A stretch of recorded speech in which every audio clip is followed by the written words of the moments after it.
પાભર માર્કેટયાર્ડની ચૂંટણી જાહેર થતાં સહકારી ક્ષેત્રમાં ગરમાવો। પાભર માર્કેટયાર્ડની આગામી ચૂંટણીનું જાહેરનામું બહાર પાડી દેવામાં આવ્યું છે। આ જાહેરાત સાથે સ્થાનિક સહકારી રાજકારણમાં ભારે દોડધામ અને ગરમાવો જોવા મળી રહ્યો છે। મળતી માહિતી મુજબ માર્કેટ સમિતિના કુલ 16 ડિરેક્ટરો બેઠકો માટે આ ચૂંટણી યોજાશે, જેમાં અલગ અલગ વિભાગોની વહેંચણી આ મુજબ છે। ખેડૂત વિભાગ 10, વેપારી વિભાગ 4, સહકારી ખરીદ વેચાણ મંડળીઓ વિભાગ 2 એમ કુલ 16 ડિરેક્ટરો માટેની ચૂંટણી યોજાશે।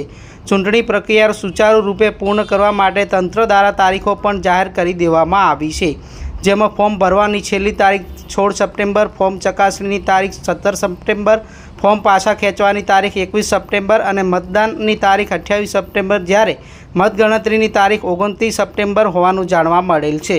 પાભર માર્કેટયાર્ડની ચૂંટણીને લઈ સહકારી આગેવાનો અને રાજકીય પક્ષોમાં અત્યારથી જ ગરમાવો જોવા મળી રહ્યો છે।